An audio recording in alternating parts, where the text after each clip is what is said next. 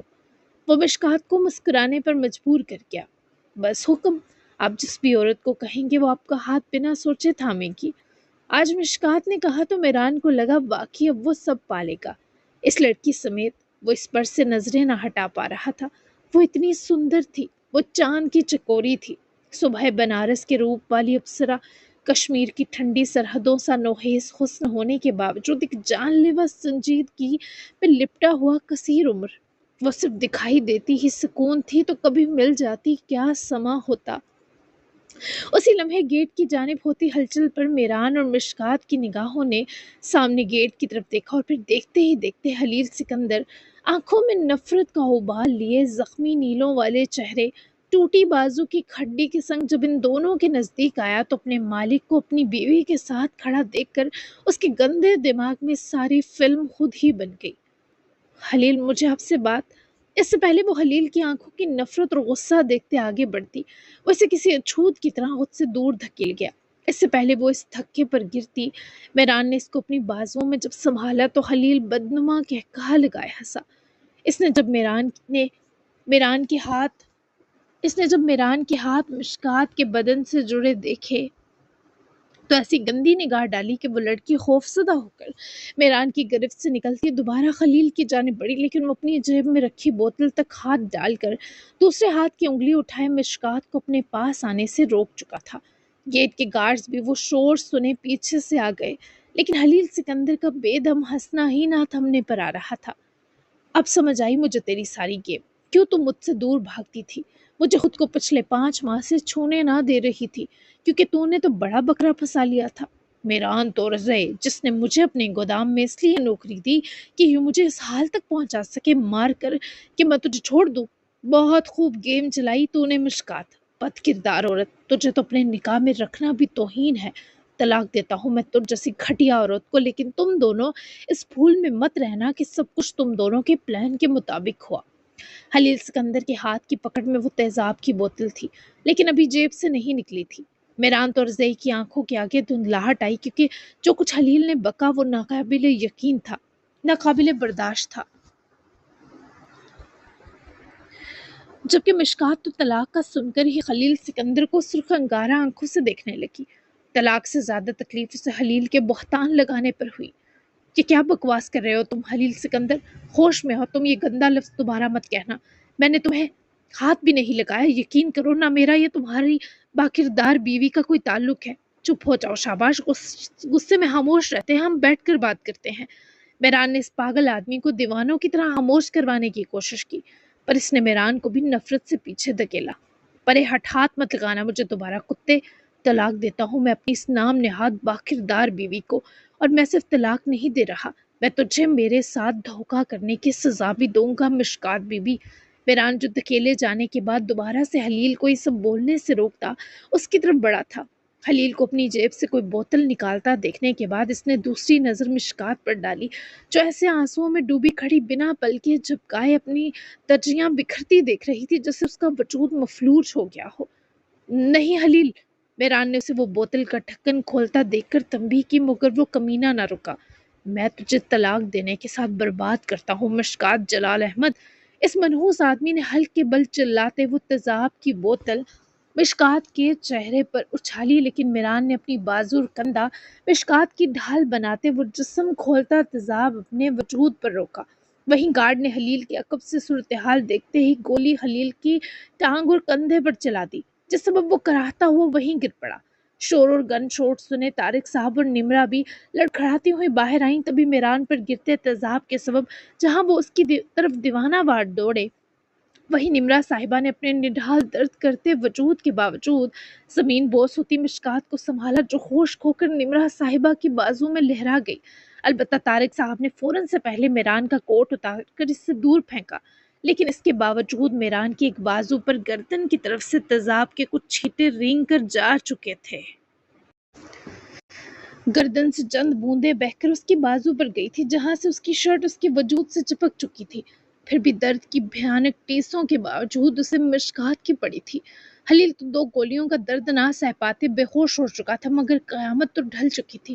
فوراً پانی لے کر آؤ، ٹھنڈا پانی، جلدی کرو، اور گاڑی نکالو میران، ہمیں ہاسپٹل جانا ہوگا، یہ ایسڈ تمہیں نقصان دے گیا ہے تھوڑا۔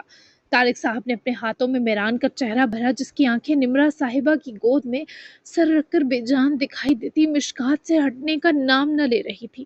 نہیں، آپ سب اس کے ساتھ رہیں، میں خود چلا جاؤں گا۔ مشکات کو طلاق دے دی انکل اس نے۔ یہ کیا ہو گیا؟ اسے دیکھیں پلیز، میری فکر مت کریں، اسے ہوش میں لائیں۔ نمرہ صاحبہ اور مشکات کو سنبھالے، میں جا رہا ہوں ہاسپٹل۔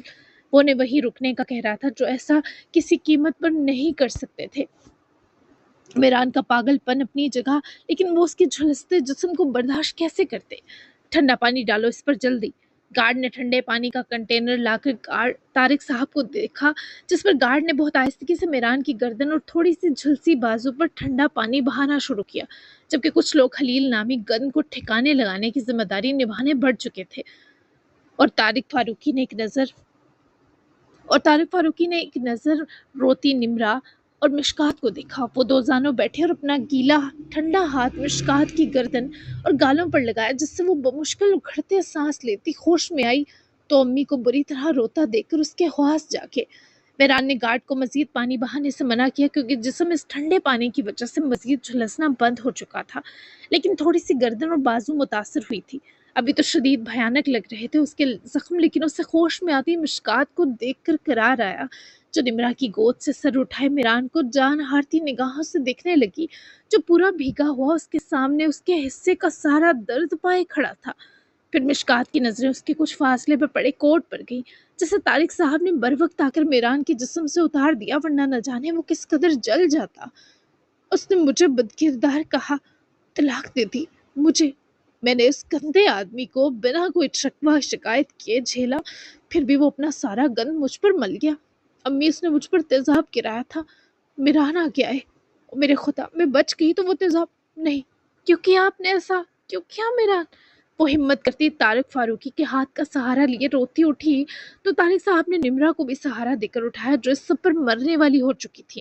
البتہ میران تو رضائی کے پاس دیکھنے کے لیے بس تھوڑی سی ہمت بچی تھی، کہنے کو کچھ بھی نہ تھا۔ وہ اس کے قریب رک کر اس کی گردن کی طرف روتے ہوئے اپنا کامتا ہاتھ بڑھا رہی تھی، تاکہ کالر پیچھے کی وہ جھلسی گردن کا حصہ دیکھ سکے، لیکن اس سے پہلے ہی میران نے اس کا ہاتھ اپنے ہاتھ میں لے کر روک دیا۔ وہ اجازت نہیں دے سکتا تھا کہ مشکات اس کا زخم دیکھے۔ جی جناب، تو کیسی لگی آج آپ کو لانگسٹ ترین ایپیسوڈ؟